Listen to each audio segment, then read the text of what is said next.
تو یہ سمجھ لیں دن ہوتے ہیں، آسانی کے بھی دن ہوتے ہیں، مشکل کے بھی۔ تو جب ہم آسانیوں کے لیے تیار ہیں تو مشکلات کے لیے بھی تیار ہے۔ یہ دن ہوتے ہیں، یہ آتے ہیں۔ انبیاء کرام علیہم السلام پر بھی ایام آئے، وقت ہوتا ہے، تو اس میں انسان کا کام یہ ہے وہ اللہ والوں کا وسیلہ ضرور تلاش کرے۔ وہ چونکہ ہم جو اللہ والوں کی مدد ہے اسے اللہ کی مدد ہی سمجھتے ہیں، لیکن یہ یاد رکھیں کہ رجوع اپنے رب کی جانب کرنا اور بالاہتمام کرنا یہ اتنا زیادہ ضروری ہے کہ انسان کی وہ جو طبیعت کے تقاضے ہیں، پہلے تو میں نے کہا یہ یاد رکھیں کہ دن آئیں گے، دن آئیں گے، انسان آزمایا جائے گا۔ وہ فیصلہ کر دیا گیا ہے وَلَنَبْلُوَنَّكُمْ بِشَيْءٍ مِّنَ الْخَوْفِ وَالْجُوعِ وَنَقْصٍ مِّنَ الْأَمْوَالِ وَالْأَنفُسِ وَالثَّمَرَاتِ۔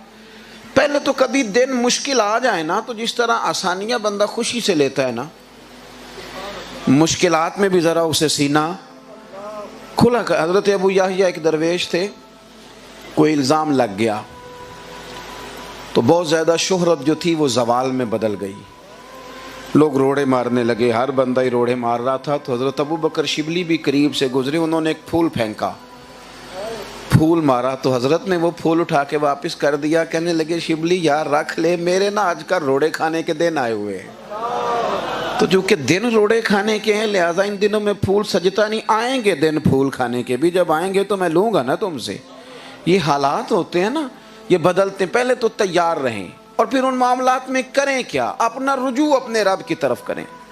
حضور نے ہمیں اللہ کی جانب بلایا، نبی پاک صلی اللہ تعالی علیہ وسلم نے اللہ کی توحید کا اعلان کیا۔ وہ جاہل شاعر اور نادان صوفی اور عجیب و غریب قسم کے ادیب جو معاذ اللہ تعالیٰ جگہ جگہ کہتے پھرتے ہیں کہ سارے روپ ہی اللہ کے ہیں، ہر کوئی کسی نہ کسی رنگ میں اللہ کو پکارتا ہے، ان بیوقوفوں سے کہو اگر سارے روپ اللہ کے تھے تو پھر حضور نے بتوں کے خلاف جہاد کیوں فرمایا؟ پھر توحید خالص کی ضرورت کیوں پیش آئی؟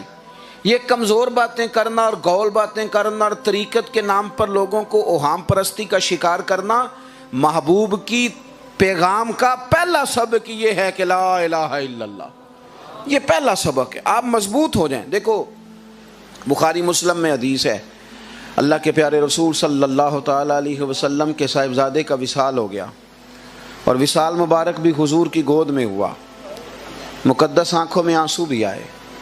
حضرت انس بن مالک رضی اللہ تعالیٰ عنہ فرماتے ہیں کہ صحابہ نے عرض کی حضور آپ بھی رو رہے ہیں؟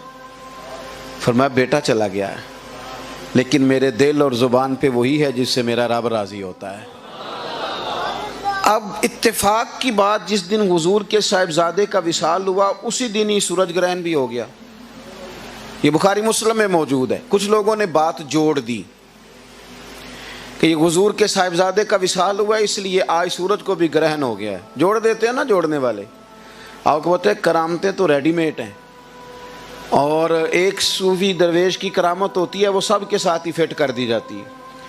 آپ لوگوں کو کمزور نہ کریں طریقت کے نام پر، طریقت تو عقیدہ توحید کا ذائقہ دیتی ہے، طریقت تو انسان کو مصلی پہ بٹھاتی ہے، طریقت تو اللہ سے جوڑتی ہے، طریقت کا راستہ تو معرفت الہی کا راستہ ہے۔ آپ نے لوگوں کو کس چکر میں ڈال دیا؟ سورج گرہن ہو گیا، لوگوں نے بات چھوڑ دی، جوڑ دی کہ حضور کے صاحبزادے کا وصال ہوا ہے اس لیے آج سورج کو بھی گرہن ہو گیا ہے۔ محبوب کریم نے فرمایا ان کو بلاؤ نا سب کو مسجد میں۔ حضور آج غم زدہ تھے، وقت نہیں تھا خطاب کا، یہ بات جمعے والے دن بھی ہو سکتی تھی۔ میں طالب علموں پر علماء سے گزارش کروں گا ذرا میری اس بات پر توجہ کریں۔ کئی مواقع ایسے ہوتے ہیں جس پر فوراً بھی بات کرنا بڑا ضروری ہوتا ہے، اس کے لیے انتظار نہیں کیا جائے گا کہ محفل کب ہوگی، مجمع کب ہوگا، جمعہ کب ہوگا۔ محبوب نے فوراً لوگوں کو مسجد میں جمع کیا، اللہ کی حمد کی، اپنی رسالت کا اعلان فرمایا، اور پھر محبوب فرمانے لگے لوگوں یہ جو چاند اور سورج کو گرہن ہوتا ہے نا یہ اللہ کی نشانیوں میں سے نشانی ہے، اور جب یہ وقت آئے نا تو استغفار پڑھا کرو، نفل پڑھا کرو۔ فرمایا کسی کے وصال کا اس کے ساتھ کوئی تعلق نہیں ہے، کسی کے دنیا سے جانے کا اس کے ساتھ کوئی تعلق، آپ نے خود سے لوگوں کے دلوں میں یہ بات پیدا کرنی ہے، خود سے۔ لوگوں کو بتلانا ہے کہ درویش اللہ کی جانب موڑتا ہے رخ کو، وہ اپنا طواف تھوڑا کراتا ہے، اس کی یہ خواہش کہاں ہے کہ لوگ بھاگ بھاگ کے میرے پیچھے آئیں۔ رب کا بندہ تو لوگوں سے جان چھڑاتا ہے، وہ تو کہتا ہے اٹھ بلیا چلو تھے وسیے جتھے وس دینی سارے انے، نہ کوئی ساڈی ذات پچھانے نہ کوئی سانو مننے۔ وہ تو جان چھڑاتا ہے، وہ تو اگر کبھی مجلسوں میں آتا ہے، محفلوں میں آتا ہے، کبھی لوگوں سے ملتا ہے، اس کا لالچ صرف اتنا ہے کہ رب کے بندوں کو رب کی بات سناؤں، انہیں اللہ کی طرف جانے کا درس دوں، سبق پڑھاؤں۔ حضور علیہ السلام نے پیغام توحید کے لیے، اب بات یار سنو نا، حضور نے صحابہ سے فرمایا تھا جب بھی جہاد کرنے جانا پہلے پوچھ لینا وہ کلمہ پڑھتے ہیں، اگر وہ کلمہ پڑھیں تو پھر لڑائی نہ کرنا، جب میرے رب کی توحید کا، میری رسالت کا اعلان کریں تو ہمارا کیا جھگڑا ہے۔ پھر دوسری بات پوچھنا، اگر وہ کلمہ نہیں پڑھتے تو اسلامی نظام قبول کرتے ہیں، جزیہ دیتے ہیں، اس پہ آ جائیں تو پھر بھی رٹا کوئی نہیں، اور اگر دونوں باتیں نہ مانیں پھر ہمارا ان کے ساتھ معاملہ ہے۔ ہم نہ توحید خالص کا خاص جو نور ہونا چاہیے، میں آج دوستوں سے کہہ رہا تھا کہ نبی کریم علیہ السلام نے فرمایا اگر تم چاہتے ہو نا تمہیں ایمان کا ذائقہ ملے تو 3 کام کرو، ایک ہر چیز سے بڑھ کے اللہ رسول سے پیار کرو، ایک فرمایا جس سے بھی پیار کرو رب رسول کے لیے ہی کرو، اور تیسرا فرمایا ایمان لانے کے بعد کفر میں جانا اتنا ناپسند کرو جتنا تم آگ میں جانا ناپسند کرتے ہو۔ ہمارے ہاں پوچھا جاتا ہے کافر کے بارے میں مسئلہ، ہمارا مسئلہ کافر کے ساتھ نہیں کفر کے ساتھ ہے، کوئی نہیں سمجھ آئی آپ کو میری بات کی، ہمارا مسئلہ کافر کے ساتھ نہیں، کسی کی ذات سے کوئی مسئلہ، وہ جو کفر کر رہا ہے اس کے ساتھ مسئلہ ہے، ہمارا معاملہ مشرک کے ساتھ نہیں اس کے شرک کے ساتھ ہے، جس دن وہ شرک چھوڑ دے مومن ہو جائے ہمارا بھائی ہے۔ ہم پتہ کیا کرتے ہیں، کافروں کی تعریفیں کر کر کے ان کے ہاں رہ کے جا کے وہ گھن ختم ہو گئی ہے۔ آپ نے ناراض نہیں ہونا میری بات سے، میں دیہاتی آدمی ہوں نا تو کچھ باتیں بڑی سطحی بھی مجھے آتی ہیں۔ عیسائی غریب ہو تو لوگ مسئلہ پوچھتے ہیں کہ عیسائی کے ساتھ روٹی کھانی جائز ہے، اور اگر امیر ہو تو بولیے، اگر امریکہ کا صدر ہو تو پھر ٹھیک ہے جائز ہے، کھا لینی چاہیے۔ پھر وہ یہاں آئے تو جو مولوی وزیر اعظم کا مشیر ہے وہ بھی بیچ بیٹھا ہوتا ہے روٹی کھانے میں، اور اب عام لوگوں کو بھی مسئلہ نہیں یاد آتا کہ اس سے پوچھ لو کہ اس کے ساتھ روٹی کھانی جائز بھی تھی کہ ناجائز تھی۔